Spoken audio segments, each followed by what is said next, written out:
तेनालीराम की कहानी कर्ज का बोझ। उन दिनों तेनालीराम की आर्थिक स्थिति ठीक नहीं चल रही थी। विवश होकर उसे महाराज कृष्णदेव राय से कर्ज लेना पड़ा। कर्ज लेते समय उसने महाराज को वचन दिया कि वह शीघ्र कर्ज चुका देगा। दिन गुजरते गए। तेनालीराम की आर्थिक स्थिति कुछ बेहतर अवश्य हुई, किंतु इतनी नहीं कि वह महाराज का कर्ज उतार सके। वह कर्ज को लेकर परेशान रहने लगा। उस परेशानी के दो हाल थे। एक कि वह किसी तरह महाराज का कर्ज उतार दे, दो किसी तरह उसे कर्ज से मुक्ति मिल जाए। दूसरा हल उससे ज़्यादा उचित प्रतीत हो रहा था, लेकिन वह महाराज से कहे तो कहे कैसे कि वे उसका कर्ज माफ़ कर दे। बहुत सोच विचार कर उसने एक योजना बनाई और इस योजना में अपनी पत्नी को भी शामिल कर लिया।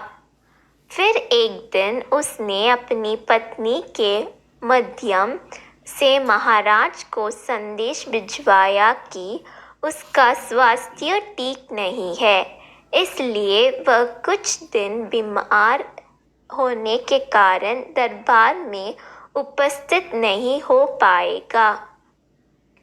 संदेश भिजवाने के बाद उसने दरबार जाना बंद कर दिया। कई दिन बीत गए।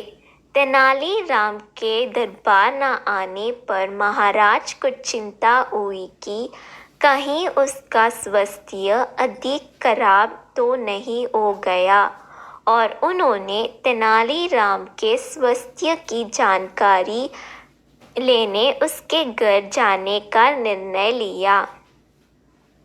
एक शाम महाराज तेनालीराम के घर पहुंच गए।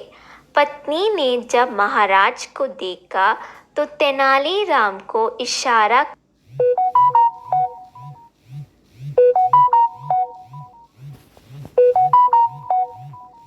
कंबल ओढ़कर लेट गया। महाराज तेनालीराम के पास गए और उसका हालचाल पूछने लगे। तेनालीराम तो कुछ ना बोला, लेकिन पत्नी बोल पड़ी, महाराज, जब से आपसे कर्ज लिया है तब से परेशान रहते हैं। आपका कर्ज चुकाना तो चाहते हैं, लेकिन चुका नहीं पा रहे हैं। कर्ज के बोझ की चिंता इन्हें अंदर ही अंदर खाए जा रही है।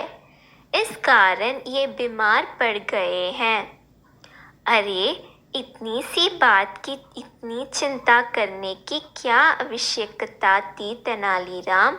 चलो, मैं तुम्हें कर्ज के बोझ से मुक्त करता हूँ। चिंता छोड़ो और स्वस्थ हो जाओ। तेनालीराम को सांत्वना देते हुए महाराज बोले। ये सुनना न था कि तेनालीराम कंबल फेंक तुरंत उठ बैठा और मुस्कुराते हुए बोला, आपका बहुत बहुत धन्यवाद महाराज। तेनालीराम को स्वस्थ देख महाराज बहुत क्रोधित हुए और बोले, ये क्या तेनालीराम, तुम तो स्वस्थ हो। इसका अर्थ है कि कर्ज से मुक्त होने के लिए तुम बीमारी का बहाना कर रहे थे। तुम्हारा इतना साहस, तुम दंड के पात्र हो। तेनालीराम ने हाथ जोड़ लिया और बोलेपन से बोला, महाराज, मैंने कोई बहाना नहीं किया। मैं सच में कर्ज के बोझ से बीमार पड़ गया था, लेकिन जैसे ही आपके मुझे उस बोझ से मुक्त किया, मैं स्वस्थ हो गया। महाराज क्या कहते? तेनालीराम की चतुराई और भोलेपन के मिश्रण ने उन्हें निःशब्द कर दिया था।